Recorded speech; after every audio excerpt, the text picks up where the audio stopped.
Sir, जिस तरीके से आजकल एक बहुत चीज़ें सुनने को मिल रही हैं कि कहीं पर दलित अगर पढ़ने के लिए जाता है स्कूलों में उसके लिए अलग से स्थान दिया गया है, वो साथ में जो अदर बच्चे हैं उनके साथ नहीं पढ़ सकता। दूसरा मेरा ये सवाल है कि जिस तरीके से घोड़ी पर चढ़ने के बाद बारात ले जाते हैं लोग बाग, तो दलितों को घोड़ी पर नहीं चढ़ने दिया जाता। तो क्या वजह है कि आज भी समानता होने के बाद, संविधान लागू होने के बाद ये सब चीज़ें देखने को क्यों मिल रही हैं?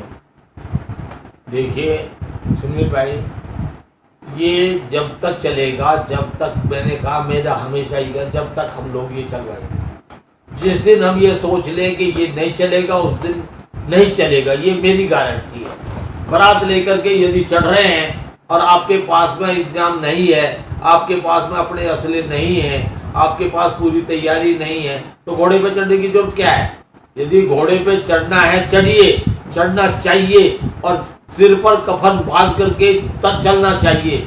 जो आदमी आपकी बारात को रोके 1 मिनट से पहले उसकी छाती में गोली बांधनी चाहिए, फिर चाहे उसका रिजल्ट जो हो। ये संविधान हमें इजाज़त देता है, बराबरी का भी इजाज़त देता है। यदि वे घोड़े पे अपनी बारात निकाल सकते हैं तो मेरे समाज को भी घोड़ी पे, हाथी पे, जिस पे बारात चलाना चाहे वो निकाल सकते हैं। यदि कोई इसमें रुकावट बने तो प्रशासन की ड्यूटी है उसको संभाले। यदि दिल्ली पुलिस प्रशासन उसको नहीं संभालता या डीएम आपकी बात पर कोई तवज्जो नहीं देता तो आपको पूरा राइट है, संविधान आपको ये इजाज़त देता है कि आप अपनी आत्मरक्षा के लिए, सुरक्षा के लिए, मान सम्मान के लिए आप अपना बचाव कर सकते हैं। तो बचाव के लिए जो आदमी गोली मार रहा है, क्या उसके कोई दिल नहीं है?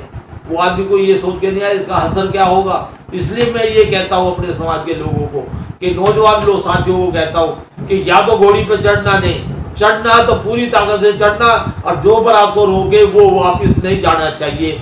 ये मैं लोगों से आगाह करना चाहता हूँ। या तो पुलिस अपना काम करेगी, पुलिस आपकी बारात को, पूरी को, बदमाशों को पकड़ेगी। यदि वो नहीं पकड़ती है, नहीं अपनी ड्यूटी निभाती है, तो आपको पूरा राइट है, आप अपने मान सम्मान के लिए, आप अपनी आत्मरक्षा के लिए उनके ऊपर पूरा, जो आदमी रोके मिनट से पहले, चाहे वो आपके पास लीगल है, चाहे इलीगल हथियार है, चाहे आप तलवार ले रहे हैं, चाहे आप गोली ले रहे हैं, चाहे आप बंदूक ले रहे हैं, जो भी ले रहे हैं, मिनट से पहले उस बदमाश का, उस आदमी का, चाहे वो कितना ही बड़ा हो क्यों ना हो, यदि उसका वहीं पर खात्मा कर दिया गया तो आइंदा कोई भी आदमी 110-20 जिलों में पता लग जाएगा कि इतना आदमी बड़ी कम्युनिटी का, स्वर्ण जाति का, चाहे वो किसी भी जाति धर्म का हो, वो मारा गया।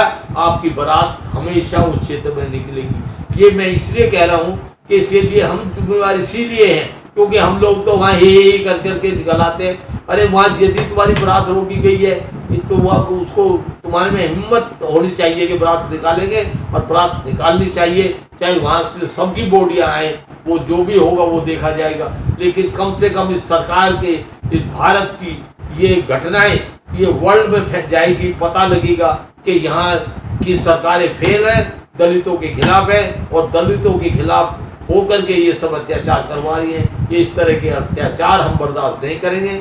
मैं भले ही आज मेरी उम्र इतनी हो गई है, लेकिन मैं इसी विचार का शुरू से रहा हूँ, और मैं हमेशा इस बात का तायद करता हूँ कि जो आदमी आपके ऊपर हमला करने आया है वो हमलावर वापस नहीं जाना चाहिए, चाहे जो भी हो। धन्यवाद। तो शिक्षा के ऊपर भी जिस तरीके से अभी बात कही है कि चाहे वो जेएनयू का मामला हो, चाहे वो एमयू का मामला हो, चाहे वो जामिया का मामला हो, पहले इन्होंने यूनिवर्सिटी के ऊपर हमला करना शुरू किया। अब आजकल ये भी देखने को मिल रहा है कि जो छोटी क्लास है, पहली, दूसरी, तीसरी, 5वीं, वहां पर भी शिक्षा को वंचित समाज के लिए दूर कर दिया गया, उनकी क्लासें अलग बना दी गई हैं। क्या वजह हो सकती है? देखिए, ये इस देश की मानसिकता है। इस देश में जो आरएसएस पनप रहा है, जिसका को माई है ना बाप है, भागवत जो कहते वो सब ठीक है। इन हरामियों को अपने समाज को पहले ठीक करना चाहिए। जो हिंदुत्व की बात करते हैं, इनके माँ बाप तो अनाथालय में पड़े हैं, बुजुर्ग सारे इनको रोटी नहीं दे पा रहे हैं। ये लोग ये मूर्ति पूजा करवा रहे हैं, पत्थरों को पूजवा रहे हैं, माँ बाप को पूजवा रहे हैं। ये इन लोगों का धर्म है। ये हिंदुत्व तो नहीं है, हिंदू धर्म नहीं है ये। इसको चाहे जो कहो, कुछ भी कहो, पर ये हिंदू धर्म नहीं हो सकता। जो अपने माँ बाप की, जिस धर्म में अपने माँ बाप की सेवा करने की शिक्षा नहीं दी जाती, अपने घर परिवार को चलाने की शिक्षा नहीं दी जाती, उससे हम लोग कुछ उम्मीद नहीं कर सकते।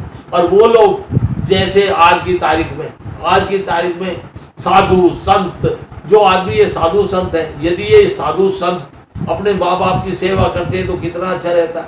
ये लोग जितने भी हरामी टाइप के आदमी होते हैं, जो लोग जुल्म अत्याचार करते हैं, वो लोग गांव से भाग कर के साधु बन जाते हैं, उनको ये बहुत अहमियत देते हैं। अरे ये यदि इंसान होते, ढंग के आदमी होते, इज्जतदार आदमी होते, नौजवान होते, तो ये अपने माँ बाप की सेवा करते, मेहनत करते, कमाते, खाते, खुद अपने माँ बाप की सेवा करते। ये वहाँ से निकल करके साधु बन करके बाहर चले, क्या करते हैं ये साधुओं का क्या काम है, क्या सुना रहे हैं, क्या समझा रहे हैं? यही समझा रहे हैं कि माँ बाप को जूते मारो, घर में बूढ़े बुढ़िया को निकाल करके बाहर खड़ा कर दो। ये हिंदू धर्म की परिभाषा है। ये इसलिए मैं ये कहता हूँ कि पहले इस हिंदू धर्म को ठीक करो, इसमें कोई जाति धर्म की बात जो बकवासबाजी है बंद करो। और मैं भागवत साहब से भी निवेदन करूँगा, यदि वहाँ तक ये बहुत पहुँचाए तो वो हिंदुत्व की परिभाषा बदलवाए और उसमें कहें कि माँ बाप बड़े हैं। ये मंदिरों में जो पत्थर की मूर्तियाँ लगी, इसमें कुछ नहीं रखा। माँ बाप से बड़ा कोई आपका भगवान नहीं हो सकता। माँ बाप की सेवा करना सबसे बड़ा धर्म है, इससे बड़ा कोई धर्म नहीं हो सकता।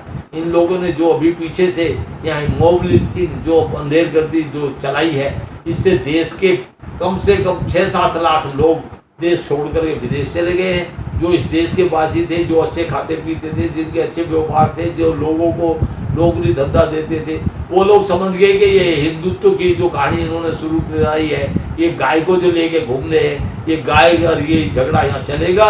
इसलिए उन लोगों ने अपना बिस्तर बोरिया, पहले ही उनके पास सारा माल इतना होता है, बाहर विदेशों में था, अभी अपने परिवार के साथ लगभग 5-7 लाख जो यहाँ से जाने वाले थे।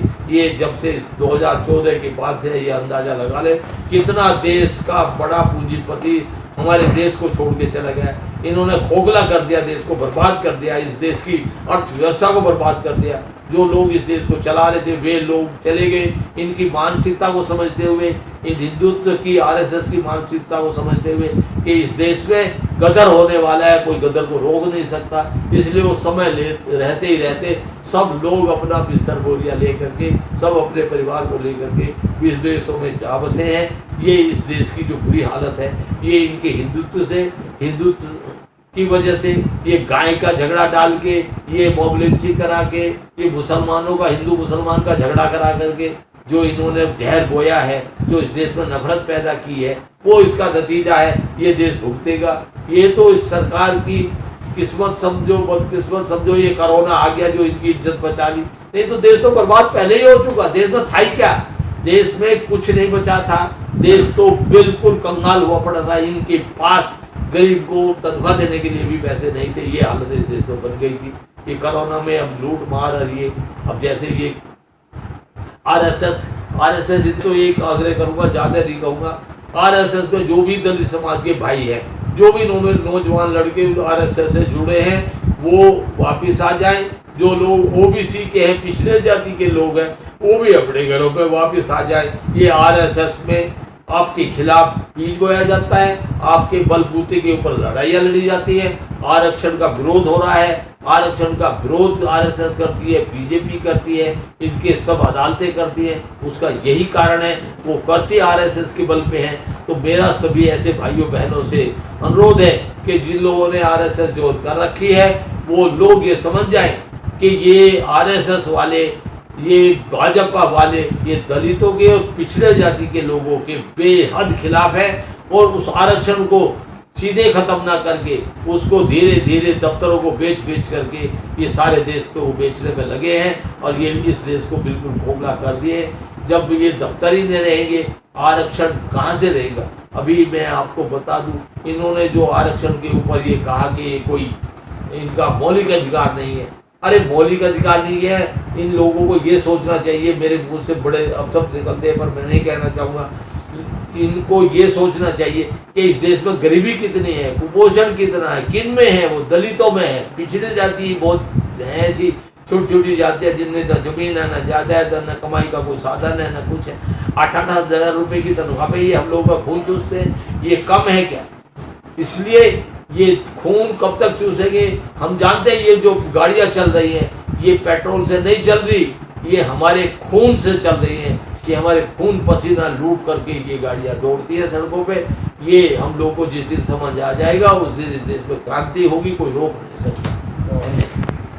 You